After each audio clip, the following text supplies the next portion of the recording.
YouTube. We're going to talk a lot about gardening on this channel, so I thought I'd give you a just kind of an overview of the garden. And we're starting back here in the corner. We're looking northwest, and the reason I'm showing you this is all this sky that you see wasn't here last year because there was a tree right over that fence in the center of the picture. Yeah, not that big pine tree, that's across the road. And there was another tree there that just covered the entire sky from the house to over there, and that tree is now down, and so we're going to be getting a lot more sun on the garden. In fact, you can start seeing it now.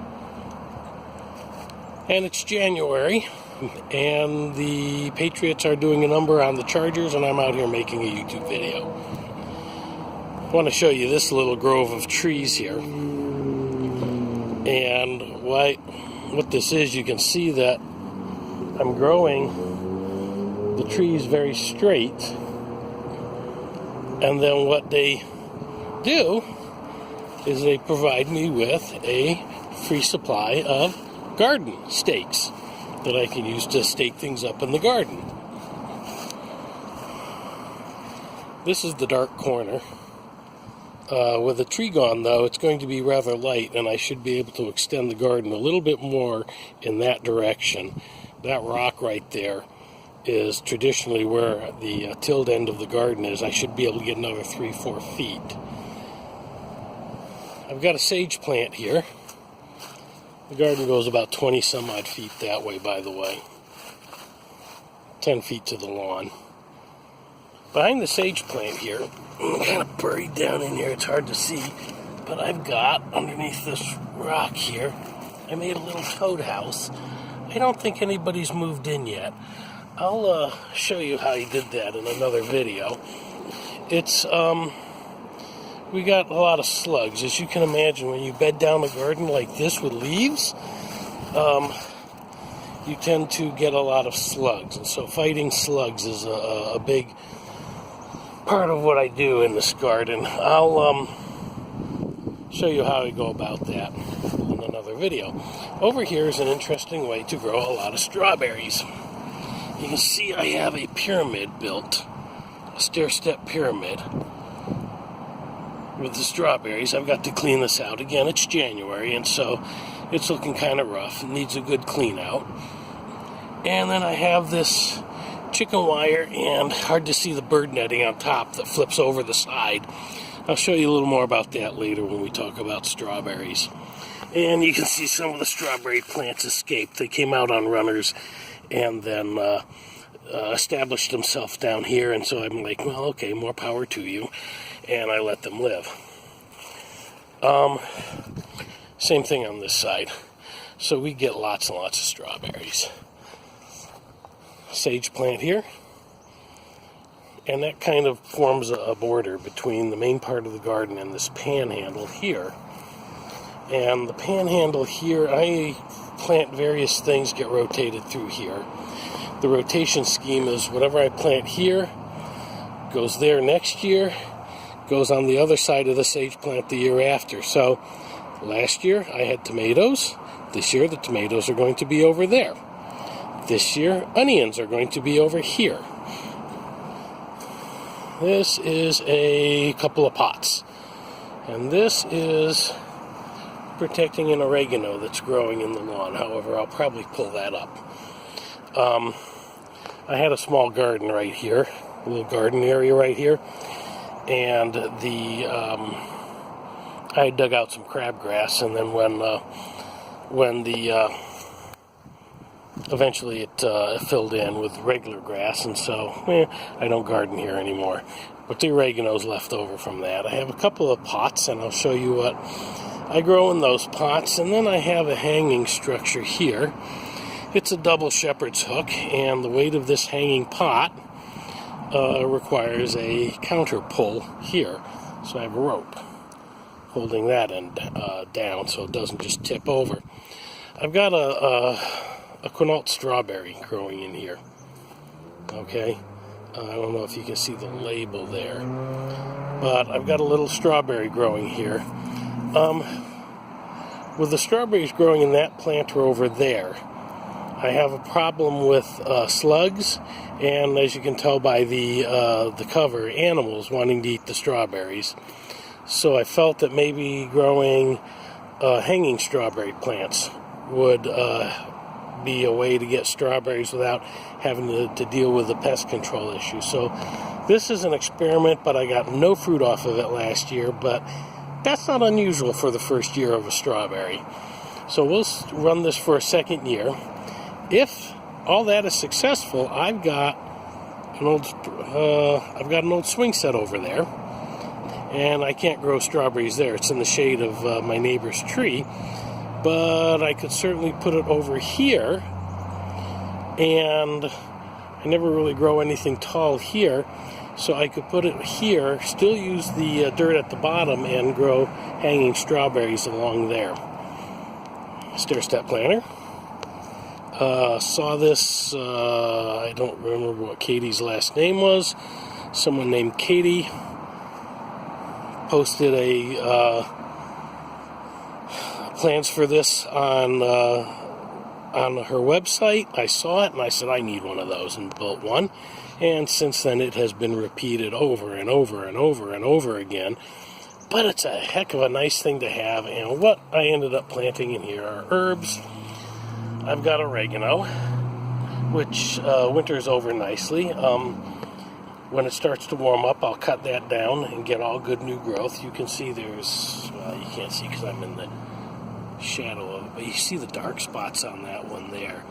And on this one here, there's dark spots indicating that it did not winter over very well. We've got some thyme in the second one. Basil. Basil does not overwinter well at all. We have chives. This needs to be cleaned out because the chives will start sprouting back up here shortly. We have a rosemary. Let's back away. And we'll grow something else over underneath these. These boards here are to keep the squirrels from digging that up. And then we don't really have anything here except what is this stupid thing? I need to trim it back today. And then there we got some tomato cages we're storing. And then we have, yes, a greenhouse. How about that? We got some buckets over there. We got things thrown between the greenhouse because it's a good place to store things. This is one of those, yeah, you recognize it. It's a fairly nice greenhouse. Let me just take you in. The only thing is that the zipper blew out, so I'm using binder clips on the side to hold it shut. And I'm also using it for storage. I've got some bags in there of potting soil and compost, as well as other things on the shelf, despite the fact that I have a shed. So, let me just open up here, and we'll go in, and I'll show you what I've got in here. There's a heater on the floor to keep it warm, and according to the thermometer, it's 55 degrees, and nice in here, even though there's no direct sun in here yet. It is January, and it is not too soon to be starting your onion seeds. I took the cover off of this because this was too wet, and so I've got them sitting here on this heat pad, which seems to be doing a very nice job of keeping the soil warm. So these have been in here for about 5 or 6 days, so I'm expecting almost any day now to start seeing onion seeds sprouting up out of here. In fact, there is one right there. Look at that. There's number 1 coming up. Hot dog. And there's number 2 right there coming up. See it? This is cool. Nice. So we're getting some onions germinating. Here's the control center. We have, you see down here, we have grow lights. I'll be rigging, now that these are starting to sprout, I'll be rigging some grow lights up here so that my germinating plants can have light.